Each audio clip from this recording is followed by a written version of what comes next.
ગત રાત્રે અંબાજીમાં જાણે આપ ફાટ્યું તેવી પરિસ્થિતિ જોવા મળી। જ્યાં જુઓ ત્યાં પાણી જ પાણી, બજારમાં જુઓ તો પણ પાણી, ટુ વ્હીલર જુઓ તો પણ પાણીમાં પડેલા જોવા મળ્યા। અને પાણી એટલું હદે હતું કે જાણે સમુદ્રની લહેરો લેતું હોય તેવા પાણી હાઈવે ઉપર જોવા મળ્યા। જ્યાં લોકો જે છે એ રાહદારીનો પણ પરેશાન મળે, ઘૂંટણસામાં પાણીમાં લોકો એકબીજાના સહારે પાણી પાસ કરતા નજરે મળ્યા અને રસ્તો પસાર કરતા હતા। અને લોકો જે પસાર ટુ વ્હીલર લઈને નીકળતા હતા એ પણ વારે મુશ્કેલીમાં જોવા મળતા હતા।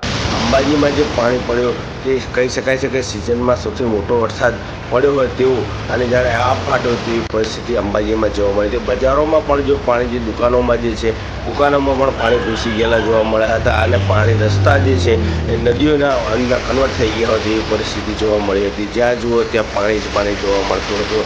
અંબાજીમાં ગત રાત્રે જે વરસાદ પડ્યો હતો એ લગભગ 2 ઇંચ જેટલો માપવામાં આવ્યો છે। જો દુકાનમાં પણ પાણી ભરેલા જોવા મળી રહ્યા છે તો વેપારીઓ પણ ભારે મુશ્કેલીમાં મુકાયા હતા। અને અંબાજીમાં જે વરસાદ છે એ મોડી રાત્રે જે વાહનો જે લઈને નીકળતા હતા તે પણ ભારે મુશ્કેલીમાં જોવા મળતા હતા। બજારોમાં જે છે એ નદીના સ્વરૂપે પાણી વહેતું હતું, જાણે મોટી નદીઓ વહેતી હોય તેવી નદીઓ બજારોમાં જોવા મળી હતી। આ દ્રશ્યો અંબાજી બજારના જે છે આપ જોઈ રહ્યા છો। અને પાણી જે છે એ પણ ગત રાત્રે પડેલો વરસાદ અંબાજીમાં જે છે વરસાદ ન જોયો તેવો વરસાદ આ જોવા મળી રહ્યો છે। અને સિઝનનો કુલ વરસાદ જે છે એ લગભગ 17 ઇંચ જેટલો માપવામાં આવે છે। જો કે કુલ વરસાદ જે છે અંબાજીની અપેક્ષા પ્રમાણે 50 ઇંચ જેટલો થવો જોઈએ, તે પ્રમાણે જોતાં હજી વરસાદની આવશ્યકતા હોય તેવું લાગી રહ્યું છે।